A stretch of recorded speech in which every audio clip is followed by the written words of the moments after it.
سلامونه او نیکې هیلې ګرانو دوستانو په دې هیله چې جوړ او روغ به یاست. بیا هم زه مسلم وردګ تاسو په خدمت کې یم. اوس راځو موږ تاسو د A2 سطحې یعنی د الماني ژبې د A2 نیوو خپله کتاب شروع کوو.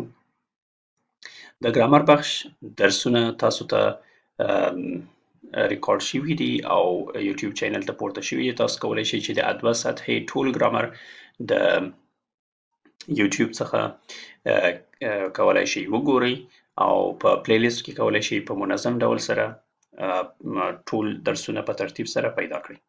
راځو اوس موږ تاسو لکه څنګه چې د ایو سطحې د محاورې بخش درسونه موږ په متني شکل باندې ترتیب کړي وو، خو د اکثره د یوټیوب چینل د اکثره لیدونکو غوښتنه دا وه چې خپله کتاب که تدریس شي دا به ښه وي. نو په همدې خاطر غواړم چې د الماني ژبې د سټوډیو ډي لړۍ کتابونه له جملې څخه د A2 سطحې یا د A2 نیوو کتاب شروع کړم. راځو اوس موږ تاسو دلته لومړی دا د کتاب کور دی. د کتاب په کور یا وقایه یې ده، موږ تاسو وقایه ورته وایو. د کتاب په وقایه باندې لیکل شوي سټوډیو ډي A2. سټوډیو ډي خپله د کتابونو یوه لړۍ ده چې هره سطحه باندې A1 A2 B1 B2 C1 C2 په سطحو باندې کتابونه لري.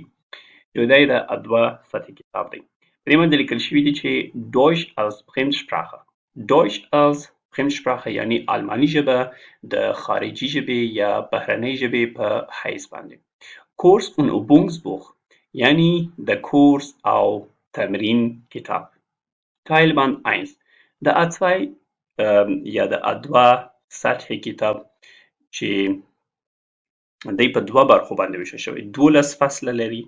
12 فصله، 6 فصله، لومړني 6 فصله یې یو برخه د کتاب ده او د وروستني 6 فصلونه یې د دوهمه برخه د کتاب ده.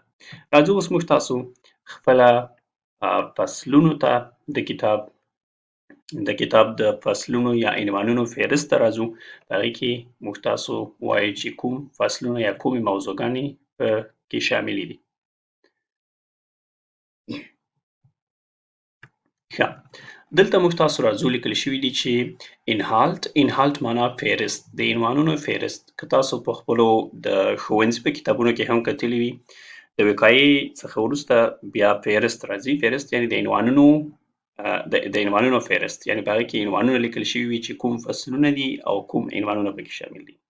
دې خواته دی تیمن اون تکسټې یعنی تیمن موضوعګانو ته وایي، موضوعګانې اون تکسټې او متنونه.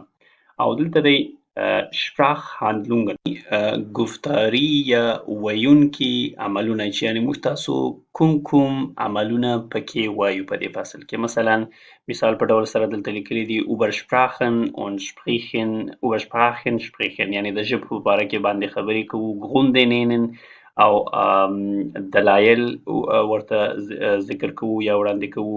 über die eigene Lernbiografie sprechen او د خپلو بیوګرافي یا ژوندلیک په باره کې باندې خبرې کول دي. او دوهم فصل دی. ښه، راځو اوس لومړي فصل ته. په لومړي فصل کې موږ تاسو د Sprachen und Biografien یعنی د ژبو او ژوندلیکونو په باره کې باندې خبرې کوو.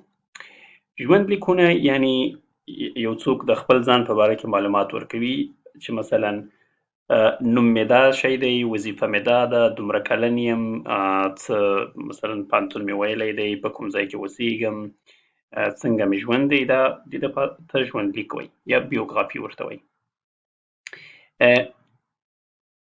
اوس په دې فصل کې یعنی دا فصل د ژبو او ژوندلیکونو په باره کې باندې دوهم فصل چې دی هغه د فامیلین البوم په باره کې باندې دی، یعنی د فامیلي یا کورنۍ البوم چې په هغې کې موږ تاسو ته د ارتباطاتو یا د کورني ارتباطاتو یا د خپلوي په باره کې باندې چې مثلا زوی لمسی د بابا سره څه ارتباط لري، یعنی لمسی دی یعنی د زوی یا د لور زوی دی.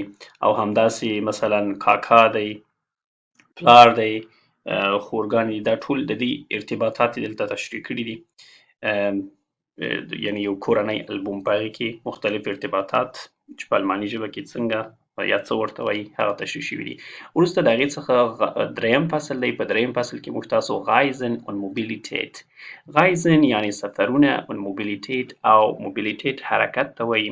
یعنې دلته د موبیلیټیت څخه یې مطلب دی چې سفر د کوم حرکي وسایلو په واسطه سره چې کیږي دغه حرکي وسایل ښیي. یعنې خو دوی د یو عنوان په حیث باندې سفرونه او حرکت راوړی دی یا حرکتونه یې راوړي دي. مطلب یې د حرکي وسایلو څخه دی یا سفري وسایلو څخه دی چې د هغې په واسطه سره حرکت کیږي، یو ځای څخه بل ځای ته سفر کیږي. بل دی راځو د هغې څخه وروسته شتاتسیون دی. د هرو دریو فصلونو څخه وروسته یو شتاتسیون وي، یعنې د دریو فصلونو یو خلاصه او ورسره یو خلاصه تمرین وي د دریو فصلونو. د هغې څخه وروسته په څلورم فصل کې موږ تاسو اکټیو ان د Freizeit یعنې فعالیت په خالي یا بیکارۍ وخت کې فعالیت یا کوم فعالیتونه مثلا په بیکارۍ وخت کې سرته رسیږي د هغې په باره کې دلته متنونه، صوتي آډیوګانې او همداشان لیکونه په باره کې باندې دي او د هغې باره کې معلومات دي.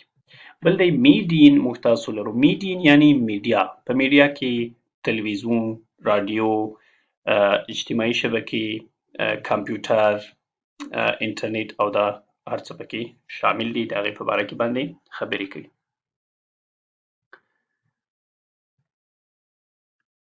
ښه، بل دی ausgehen. ausgehen کې موږ تاسو لرو یعنې بیرون ته تګ. بیرون ته تګ یعنې مثلا بیرون ته څوک ځي، څه کوي، مثلا پارک ته ځي، مثلا هوټل ته ځي یا رستورانت ته ځي یا په مثلا هلته څوک د نورو خلکو سره پیژني. دا ټول هغه څه دي چې څوک بیرون ته ځي او هلته ورسره مخامخ کیږي. او د هغې څخه وروسته بیا هم Station 2 دی.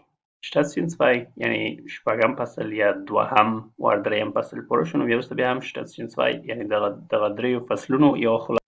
نو دا وه زموږ تاسو د کتاب د شروع معرفي.